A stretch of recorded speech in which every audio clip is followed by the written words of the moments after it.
Alhamdulillahirabbil alamin, puji syukur kehadiran Allah Subhanahu wa taala yang telah memberikan kita kenikmatan iman, kenikmatan Islam, kenikmatan menuntut ilmu, dan kenikmatan lain-lainnya yang mungkin kita tidak bisa menghitungnya. Sholawat dan salam tak lupa kita haturkan kepada junjungan kita Nabi besar Muhammad SAW yang telah membawa kita dari zaman kegelapan ke zaman terang benderang, sehingga sampai saat ini kita mampu meneladani perkataan beliau, kelakuan beliau atau perilaku beliau dan keputusan-keputusan beliau yang tercantum dalam Al-Quran dan hadis. Alhamdulillah, memang penting sebuah majlis, memang penting sebuah perkumpulan, memang penting sebuah tali ikatan. Dalam Islam itu ada yang namanya disebut akidah. Akidah itu artinya bukhul.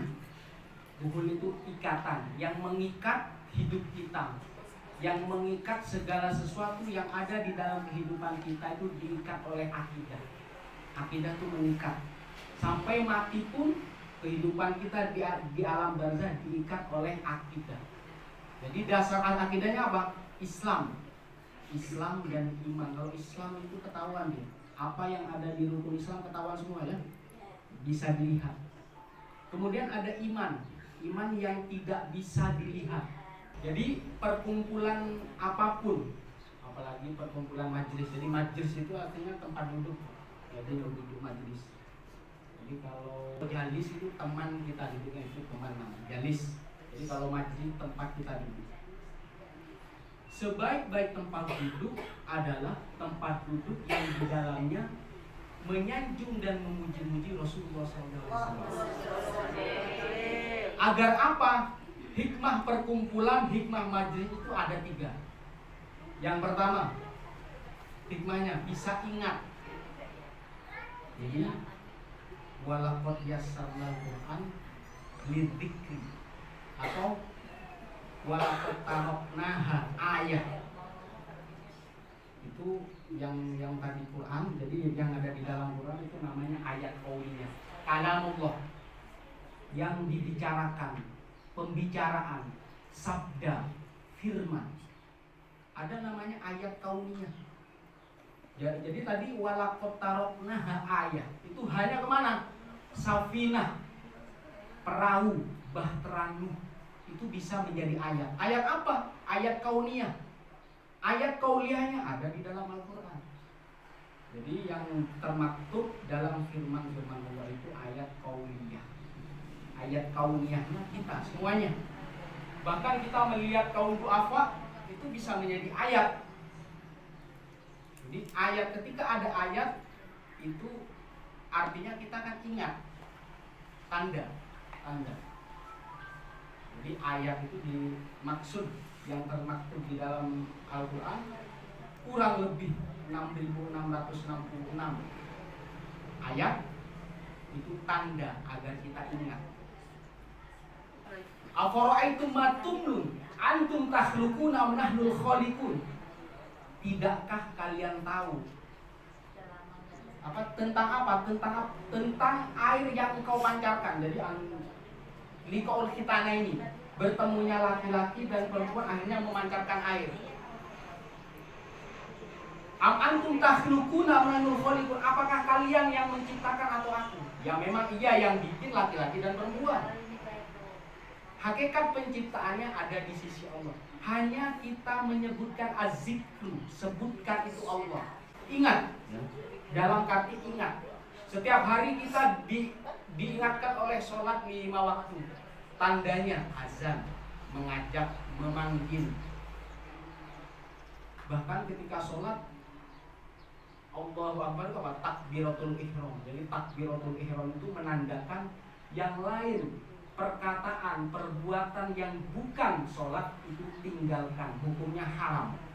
Makanya disebut takbiratul ihram. Dari awal takbiratul ihram sampai kita salam, yang paling banyak butuh, yang paling banyak menyentuh tanah ketika apa? Sujud. Jadi ketika sujud itu yang paling banyak, bahkan 7 tulang. Jadi kalau di dalam hadis itu ada 7 tulang, sab'atu a'dham. muka, dahi ya, dahi sama hidung. Kemudian apa lagi? Kedua tangan, 3. Kemudian apa lagi? 5. Kemudian ini 2, berarti 7. Itu yang paling banyak. Karena sujud pun mengingatkan kita kepada Allah yang paling bawah. Jadi kalau penyebutan tadi abduhu wa rasul, abduh dulu baru rasul. Abduh itu sangat ke dalam. Abduh itu kalau arti kasarnya adalah budak.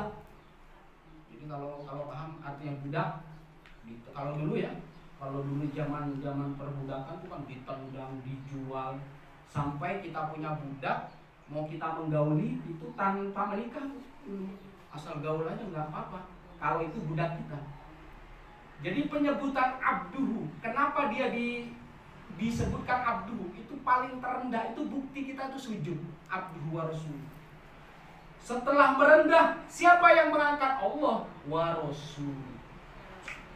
Jadi orang yang pengen dihormati orang yang pengen dimintain doa sama masyarakat, maka ukurannya adalah banyak bersujud.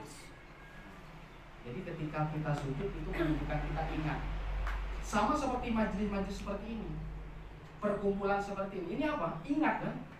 Jadi seperti ini ngajak kita sujud, meskipun bukan di dalam sholat. Atau kalau tadi apa Bu? Ada zikir ya? Ada zikir, ada apa tadi? Ratib. Jadi zikir yang ditertibkan, bacaan kalimat thayyibah, kata-kata yang baik-baik. Itu sujud. Bahkan di dalam penciptaan pertama, ketika penciptaan Adam, yang disuruh apa? Sujud. Jangan lupa. Antum takhluquna am nahnu khaliqun. Apakah engkau yang menciptakan atau aku yang menciptakan? Kata Allah. Jadi meskipun kita mampu, kita kuasa, kita mempunyai kelebihan, kita kaya raya, jangan lupa asal kita dari tanah. Bersujud pun bersujud menghadap ke tanah. Itu yang kita. Terus hikmah yang kedua adalah mengambil ibarat. Jadi hikmah ini ya, hikmah perkumpulan ini adalah, jadi di dalam Quran itu walaqad yassarnal Qur'an lidzikri fahal min mudzakir.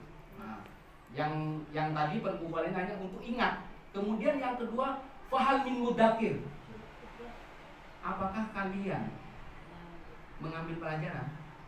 Jadi setelah ada tanda, kemudian kita ingat, baru kita mengambil pelajaran. Mudzakir itu dalam kamus itu artinya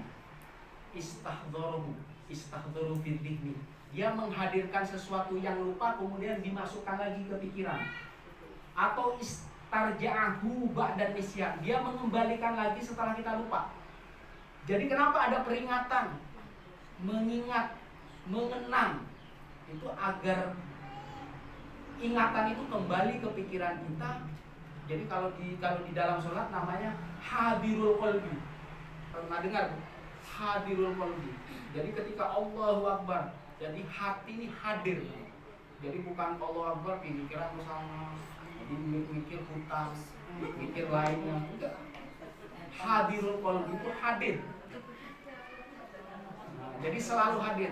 Kalau ini diterapkan di luar sholat, berhubungan sama orang, bersosialisasi, bermasyarakat, lahir batin ya Bu. Jadi yang dikatakan lahir batin, mohon maaf lahir dan batin, bukan hanya bagus secara zahir saja, tetapi batin kita bagus. Jadi mulut kita manis, hati pun manis. Itu yang disebut hadirul qalbi. Jadi idzakaro, mudzakir. Apakah kalian sudah mengambil pelajaran? Jadi ayat setelah ada tandanya kemudian kita ingat.